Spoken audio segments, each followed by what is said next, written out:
মুফতি আমজাদ হোসেন সিমনানি সাহেবের লেখা বই, এটার নাম হচ্ছে হাদিস ও মুহাদ্দিসের দৃষ্টিতে সহিহ নামাজ। হাত ঝাড়ওয়া, পাও ঝাড়ওয়া, কান ঝাড়ওয়া, নাক ঝাড়ওয়া, যত ফালতু নামাজি বেরিয়েছে ওই সমস্ত নামাজির পোস্টমর্টম। আর সুন্নি সহিহুল আকীদার নামাজটাই হচ্ছে নবী এবং সাহাবীর নামাজ, একবারে টানাটান সহিহ হাদিস একাধিক এই কিতাবের মধ্যে পাবেন। কিছু গাধা মার্কেটে বেরিয়েছে, বলতে যাচ্ছে ফরজ নামাজের পর হাত তুলে দোয়া করা যাবে না। তো তুই পাও তুলে দোয়া কর না, কি বলে? আমরা হাত তুলে দোয়া করব, তুই পাও তুলে কর। তোর ইসলাম যদি উল্টা থাকে তো আমরা কি করব? আমাদের ইসলাম তো সুজা ইসলাম। হাত তুলে দোয়া করতে নবী বলেছেন, ফরজ নামাজ পর হাত তুলে দোয়া করা, সবাই মিলে দোয়া করা সহিহ হাদিস দ্বারা প্রমাণ করা আছে। আর যারা বলে হাত তুলে দোয়া করা যাবে না, তাদের বাপের কিতাব থেকেও প্রমাণ করা আছে। সুবহানাল্লাহ।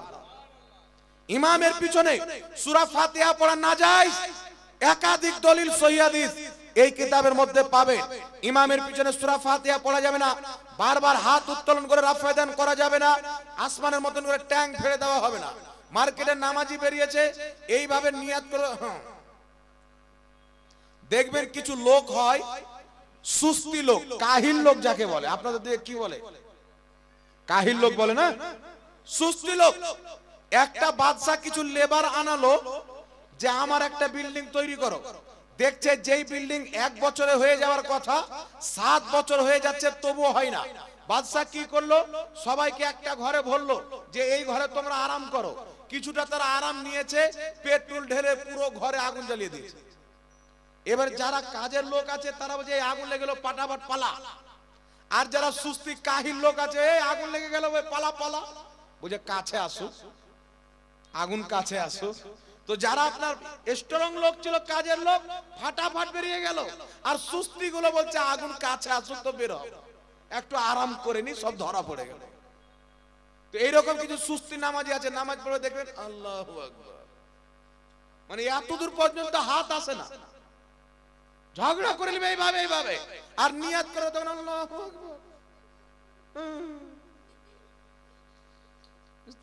মুঝে ঘাড়ে মশা ভেঙে যায়, চল হাত মশাই বাবা। আর এইভাবে হাত মানবে, বুকের উপরে হাত বানা ইহুদিদের তরিকা। ইহুদিরা বুকের উপরে হাত এইভাবে বানে, এই জন্য বুকের উপরে হাত বানা ইমাম মালিক বলেছেন বুকের উপরে হাত বানা মাকরু। যারা বুকে হাত বানে তাদের ইমাম ইবনে তাইমিয়া লিখেছে বুকের উপরে হাত বানা মাকরু। ইবনে কাইয়িম লিখেছে বুকের উপরে হাত বানা মাকরু। বুকের উপরে হাত বানা ইসলামে জায়েজ নয়।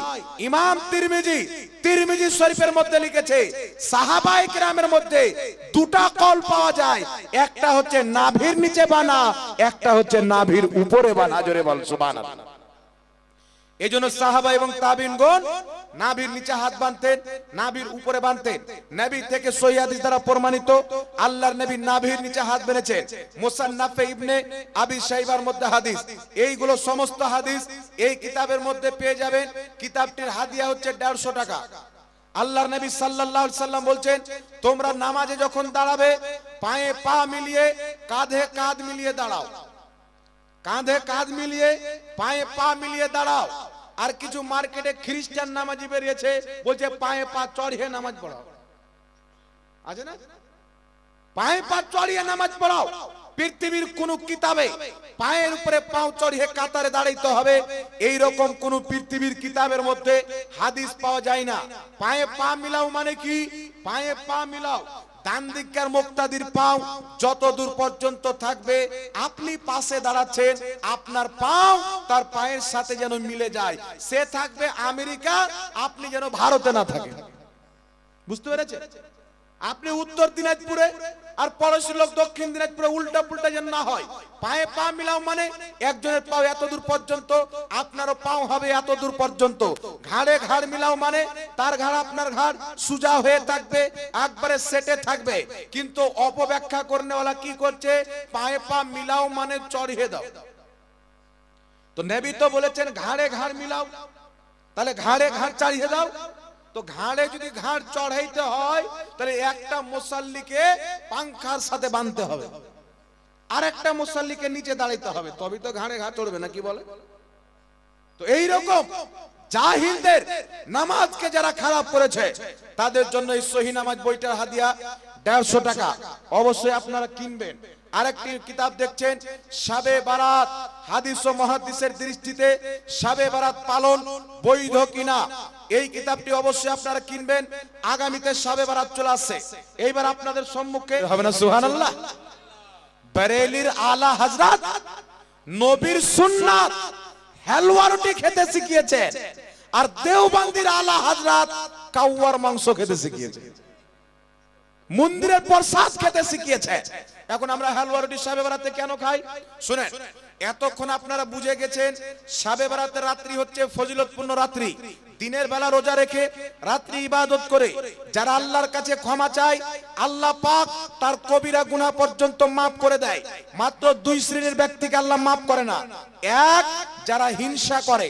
দুই, যারা শিরিক করে, আল্লাহ ব্যতীত গাছের পূজা করে, চন্দ্রর পূজা করে, সূর্যর পূজা করে, মূর্তির পূজা করে। এই দুই শ্রেণীর ব্যক্তি বাদ দিয়ে আল্লাহ পাক শাবে বারাতের রাত্রিতে বান্দার সমস্ত গুনাহ নিজের রহমতে মাফ করে দেয়। এই জন্য এই ফজিলতপূর্ণ রাত্রিতে, এই ফজিলতপূর্ণ দিনে আল্লাহ তাবারাক ওয়া তাআলার নবীর সুন্নাত আমরা যে রোজা রাখি, আমাদের উলামায়ে কেরাম বলছেন এই শাবে বারাতে রোজা রেখে ইফতারির টাইমে যদি কোনো ব্যক্তি নবীর পছন্দের খাবার খেতে চায়, রুটি খাওয়া নবীর সুন্নাত, হালুয়া খাওয়া নবীর সুন্নাত। কিতাবটির নাম সুনানে ইবনে মাজাহ, অধ্যায়ের নাম বাবুল হালুয়া। হাদিসটি হচ্ছে ক্বালাতু আয়েশা সিদ্দিকা রাদিয়াল্লাহু তাআলা আনহা কানান নবী সাল্লাল্লাহু আলাইহি ওয়াসাল্লাম ইউহিব্বুল হালওয়া ওয়াল আসালা। আয়েশা সিদ্দিকা রাদিয়াল্লাহু তাআলা আনহা বলেন, এই পৃথিবীর মানুষ আমার নবী আপনার নবী সবচাইতে বেশি হালুয়া খেতে ভালোবাসতেন এবং মধু খেতে ভালোবাসতেন। সুবহানাল্লাহ। একটু জোরে হবে না সুবহানাল্লাহ? সুবহানাল্লাহ। তাহলে যেই জিনিসটা নবী ভালোবাসতেন, যদি কেউ শাবে বারাতে যদি কোনো ব্যক্তি মনে করে নবী পাক হালুয়া রুটি ভালোবাসতেন, তো আজকে হালুয়া রুটি খাবো, নাজায়েজ হবে না নেকির কাজ হবে? জোরে বলেন। আল্লাহ তাকে পছন্দ করে যে নবীর পছন্দের খাবারকে পছন্দ করলো, আল্লাহ তাকে পছন্দ করবে। যে নবীর পোশাককে পছন্দ করলো, আল্লাহ তাকে পছন্দ করবে। যেই ব্যক্তি নবীর পছন্দকে নিজের পছন্দ বানিয়ে নেয়, ওই ব্যক্তি দুনিয়াতে জান্নাতি হয়ে যায়। সুবহানাল্লাহ। এইজন্য হালুয়া রুটি খাবেন। আলহামদুলিল্লাহ আমরা হচ্ছে মাখদুম আশরাফকে মাননে वाला, খাজা वाला, রাজা वाला, গৌস वाला, হুসাইন वाला। মুহররমের খিচড়ি আমাদের কপালে, গৌস পাকের ফাতিহার মুরগা আমাদের কপালে, শাবে বারাতের হালুয়া রুটি আমাদের কপালে, 12ই রবিউল আউয়ালের বিরিয়ানি সুন্নিদের কপালে, আর ওয়াহাবিদের কপালে গরুর পেশাব আর মন্দিরের প্রসাদ। তাহলে তফাৎ আছে না নাই বাবা? লামাযহাবী এখন আপনাকে বলবে কি হালুয়া রুটি খাওয়া বিদআত। লামাযহাবীদের গুরু ওয়াহিদুজ্জামা হাদিয়াতুল মাহদির মধ্যে লিখছে, যেইগুলো পশু পাখির মাংস খাওয়া হালাল, ওইগুলো পশু পাখির পেশাব পাখানাও হালাল। মানে গরুর মুত পাক, ছাগলের মুত পাক, পোল্ট্রির মুত পাক, দেশি মুরগার গু পাক। তো দেশি মুরগার গু খানা তোকে কে মানা করেছে? আই এম হালুয়া রুটি খাएंगे तेरा बाप का क्या जाता है? পয়সা আমাদের, আপনার সুজি আমাদের, চিনি আমাদের, চুলাতে লকড়ি আমাদের, প্লেট আমাদের, খাবো আমরা, আর পেট ভরছে এদের। এদের পেট কেন ফুলবে? আমরা খাবো, তোমার কেন পেট ফুলে? তোমাদের ধর্মে গরুর পেশাব পান করা যায়, তোমরা পান করো। আরএসএস আর তোমরা একই খানদানের লোক নাকি বলে? ও বলছে পেশাব পান করো গরুর, করোনা ভাইরাস হবে না। এ বলছে গরুর পেশাব পান করো, জন্ডিসের ব্যারাম হবে না। একই খানদানের দুটা লোক, আরএসএস আর আহলে হাদিস। এই জন্য বাবা, এরা হারামকে হালাল আর হালালকে হারাম বানিয়েছে। এদের থেকে নিজের ঈমানকে বাঁচিয়ে রাখতে হবে। আমরা যেই পথে আছি কোনোদিন ভুল হতে পারে না। আমাদের পথ চলবে বরেলির আহমদ রাজার পিছে পিছে বাগদাদ পর্যন্ত, বাগদাদের গৌসে আজম কারবালার হুসাইন পর্যন্ত, কারবালার হুসাইন মাওলা আলী পর্যন্ত, মাওলা আলী মুহাম্মদ রাসূলুল্লাহ পর্যন্ত। যারা লেহেককে বলিয়ে না। তো যাই হোক, হুজুর আপনাদের সম্মুখে তশরিফ নিয়ে চলে এসেছেন, ওনার আপনারা বক্তব্য শুরু খতম করে দিতে না?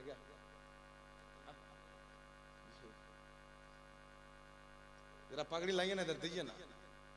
पगड़ी की बरकत तो लोग ले ले, मदरसे के जलसा है। हुजूर जानते हैं कि बंगाल में चंदा होता है।